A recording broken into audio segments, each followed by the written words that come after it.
We are going to be talking about how to heal your negative self view as a fearful avoidant. And it might be kind of surprising, actually, the way you can heal this. I am Pauline, and I am so happy you are here because on this channel we talk about all things fearful avoidant. And the fearful avoidant attachment style, of course, is different than the other insecure attachment styles. You have the dismissive avoidant, you have the anxious preoccupied, and the fearful avoidant. And the difference when it comes to self-view and view of others with the fearful avoidant kind of makes me sad, actually, every time I talk about it. But the secure attached have a positive view of others and a positive view of themselves. They just believe that they're a good person. They believe other people are essentially good people, generally. The anxious preoccupied has a positive view of others, but a negative view of self. The dismissive avoidant has a negative view of others and a positive view of themselves. And the fearful avoidant has a negative view of themselves and a negative view of others. And this is always what gets me. I didn't expect this to happen, but I mean, I remember the days when it felt like I was just living in a war zone within myself. Like, I didn't feel safe within myself. And for the dismissive avoidant, at least they feel safe within themselves. They may have a negative view of others, but when they are in solitude, they feel fine. And the anxious preoccupied may have a negative self view, which of course also is hard, but they have this hope and experience that when they are connected to others and they see others as positive, they feel safe. And so what happens when you have a negative view of self and a negative view of others is that there's no safety, right? So it just feels like you're living in a world where there is no safety, not within yourself and not with others. And still you're here and you're surviving. And I don't want you to just survive. I want you to thrive, to be happy, to feel good about yourself. Because the fact that we have this belief that others are not to be trusted and we have this negative view of others and we have this negative view of ourselves obviously isn't the truth. It's what we have learned growing up. And that had nothing to do with you. You didn't plan this. You didn't create this. You were just unlucky with the upbringing that you had. And the fact that you believe that there are no people to be trusted doesn't mean that there aren't. There are. It's just that your defense mechanisms are so strong that it's hard to recognize them. It's kind of like an autoimmune disease in a way, where your body rejects things that are actually good for you or sees them as threatening. That's what you may have with the world and other people. You see things as threatening that might not be threatening, or you don't recognize the good ones, the good people. And so in this video, I wanted to address how to heal the your negative view of yourself, but that also, the way we're going to do that also kind of helps with the view of others. Because I remember when I was in the crash state of the fearful avoidant attachment style, I just really believed that everybody was the way I had pictured in my mind that I was scared of. That if I would make a mistake, that people would get mad. If I would not do it right, not even make a mistake, but just not get it perfectly right, that people would be mad or annoyed with me, or they wouldn't take me seriously anymore. I thought that was just the truth of people. And so I projected what I had experienced with my dad, who is a fearful avoidant, was a fearful avoidant. And I projected that on all people. And of course, that's not the truth. There are so many people that are amazingly safe. Still, over 50% of people has a secure attachment. And of course, that's not black and white. It just means that you're dominantly securely attached. But they will respond and react in a very different way than a fearful avoidant parent will. And I just didn't know that. I didn't know what the normal response was, the safe response was. And so I assumed that everybody was a fearful avoidant, essentially, because those were the reactions that I was so used to. And so if I would say something wrong or say something dumb, I expected other people to get mad and to not take me seriously and to see me as a dumb girl. And so when I started the healing journey, the healing of the fearful avoidant attachment style, I tried to heal my negative self-view by working on my self-worth. But I was noticing that that just didn't really helped. It didn't really work the way I thought it would and the way I wanted it to. Because there was no, I was still scared of, being dumb and not being taken seriously, and all of that was still there. So what did work? Let's get into that, because I really want you to learn that and know that, is learning what secure attached people are like and how they react.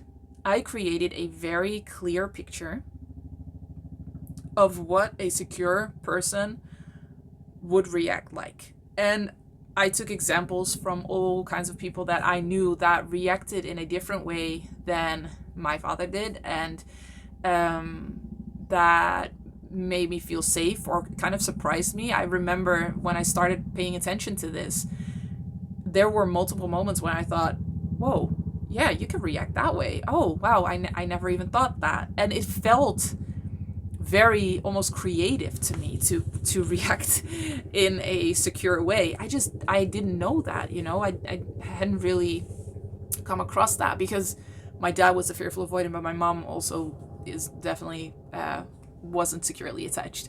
So I just didn't really know secure reactions. And I started studying that, and I started creating an image of what that looked like and what a secure person would react like and act like. And then instead of working on my self-worth and saying, I'm worthy, I just kind of decided or assumed I'm worthy of that just because I exist, because I realized that securely attached people don't differentiate. They don't say you are worthy of a secure reaction and you are not worthy of a secure reaction. They are the secure person. They are the secure anchor. And so they react in a secure way with everybody. And that could also mean that they put up boundaries. It's not that because they're secure, they let people walk all over them, not in the least. But they generally react the same way with everybody based on what they do or say or how they behave.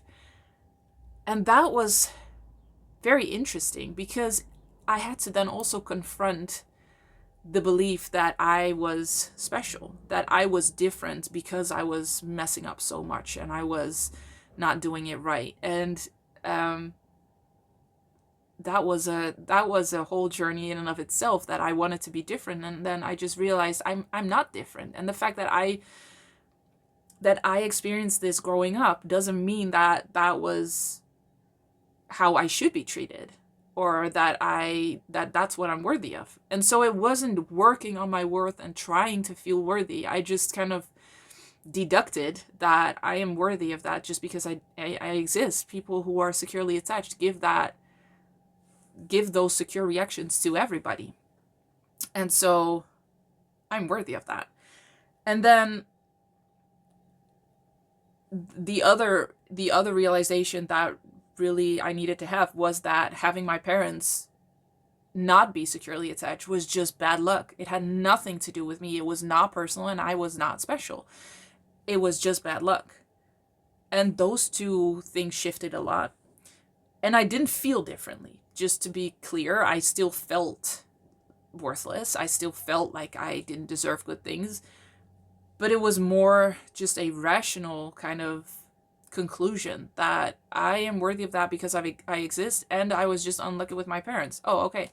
So I guess a secure reaction is can be normal. And so what I then started to do is I started to expect secure reactions from others. I was so clear in what a secure reaction was and what that looked like, that I knew with everything I would do or say, even if those things were just awkward. I felt awkward so often in the crash state of the fearful avoidant attachment style. Um, or if I would say something dumb, or I would say something, I would do something, I would make a mistake. I knew what a secure reaction would look like. They would not get mad. They would not make me feel bad. They would probably use humor. They would use neutrality. They would be curious because it would not threaten them in the least. I made it so clear what the reactions could be and should be. And I started expecting that from other people. I just started expecting other people to be secure and to react in a secure way. And because of that, I could very clearly see that if they didn't react that way, if they would get mad, before that would just trigger me so much. I would get so scared. I would feel like they were right and I had made a terrible mistake, and that would mean like the end for, everything would go wrong. And now I could just see it as, oh, that's not a secure reaction. So that means that triggers also something in them. And the fact that they are mad is a sign that they have a really hard time regulating and they haven't learned a secure reaction. But I know making a mistake is normal, is human. Everybody is a messy human. I'm not special. And so people make mistakes, and they also could have done this. They could have chosen a different reaction. And they chose not to do that. Or they are incapable of doing that. And that has nothing to do with me. That doesn't mean that I didn't take responsibility for mistakes I made, that I didn't say sorry and that I didn't own up to it. It made it easier, in fact. Even when they were angry, I could just be there, be present, because I knew that anger had nothing to do with me. Even if I really did make a mistake that maybe even hurt somebody, that anger was their own processing and based on what they were capable of and what they had learned and were trained on. And so I could just be way more present and felt less threatening, and therefore could take responsibility, own up to it, and say, I'm sorry. But it also made me so much less scared of other people, because I also knew that if somebody would get really angry, it didn't mean that everybody in the world would get angry. And I thought that before that, I thought that if somebody would get really angry with me because of what I did, I thought everybody thought that way. And now I know, no, there will always be securely attached people that will give me a second chance no matter what I do, and will try to understand at least, and so that solved so much. But the other side to that really also helped is that I started treating others as a secure person, and I was trying to react as a secure person. Trying means I was training myself to react as a secure person. So if somebody would say something that would have triggered me before, or, would say something that if I were that person, I would be afraid that I would get mad, I would very deliberately find a secure reaction.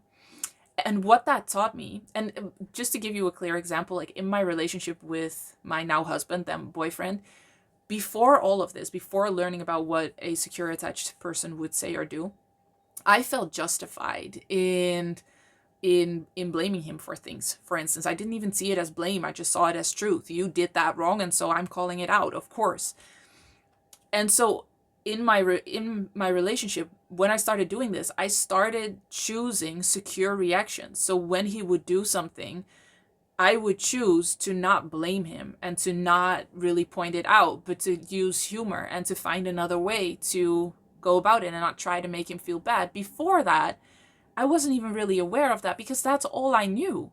That's all I knew. I thought if somebody does something that you don't want, you point it out to them. You make sure they know that you don't like it, and inadvertently they have to feel a little bit bad because otherwise they don't change. That was what I knew, and that was why I was so scared of making a mistake, because that was the treatment I was used to getting. So as soon as I knew better, I tried my absolute hardest to do better. I started treating other people and my husband mostly, because of the fact that I interacted with him the most, as a secure person. And apart from obviously the positive impact that had on all of my relationships, it had such a positive impact on me too, because now I was proving to myself that I could choose these secure reactions. And if I could do it with all the trauma that I had, other people could do it. And if they didn't, they in a way chose not to, or they were not capable at that point.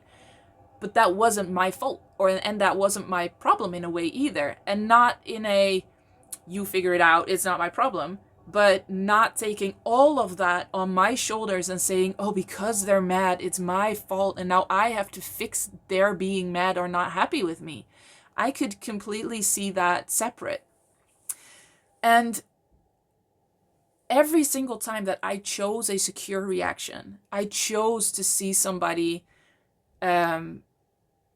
with what they did with curiosity and with empathy. And sometimes that was hard, but every time I did that, it also healed something in me, because it showed me that I am worthy of that too, no matter how they feel and no matter how I feel. Even if I don't feel worthy of it, I am worthy of it. And that was just such a big difference, that before I tried to feel worthy and then kind of hope that other people would reflect that back to me. And now I just knew that it didn't matter how I felt. It didn't matter how they felt. I expected secure reactions because I was able, for the most part, to give secure reactions no matter how worthless I felt and how much trauma I still had to heal. And it didn't always work, of course. Like I wasn't perfect. I'm still not perfect, but it showed me that judgment and anger are in fact a choice. Even with trauma, you can choose differently. And it becomes easier and easier once you've healed more and more. So I'm not saying that you will always have to choose, otherwise you're a bad person or whatever. That's not what this is. It's that the more you choose secure reactions in how you react to others and also the people closest to you, the more you teach yourself and show yourself that you are worthy of that too, and that it's a choice. It's a choice to react and how you react. So working on my self-worth didn't work. It didn't change the way, how afraid I was of people being angry, judging me. What helped was learning what a secure attachment looks like and how they would react, and expecting that from others so that I could see when that deviated, when that was different, that it wasn't my fault. And it was more like observing what would happen and choosing secure reactions myself, so that I showed myself it's a choice. Even when it doesn't feel good, you can choose a different reaction.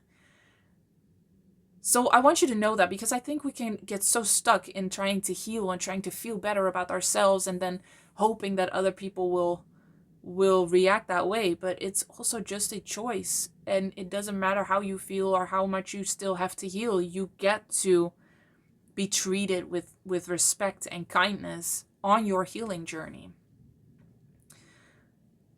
So please let me know whether that was valuable or not. This is an important part of Healed and Happy 2, the online program that is specifically designed for healing the fearful avoidant attachment style. Because this is such an important part, and you can start doing that right away, right now, without, having to be healed completely. So please let me know whether this was valuable, whether this was kind of an insight, and because I really just wish for you to have that freedom of not being scared of people getting angry or people judging you anymore. Start expecting secure attachment. Start expecting secure reactions. It's just, you're worthy of that because you exist. You don't have to do anything else for that. All right, I am so happy you were here, and I will see you in the next one.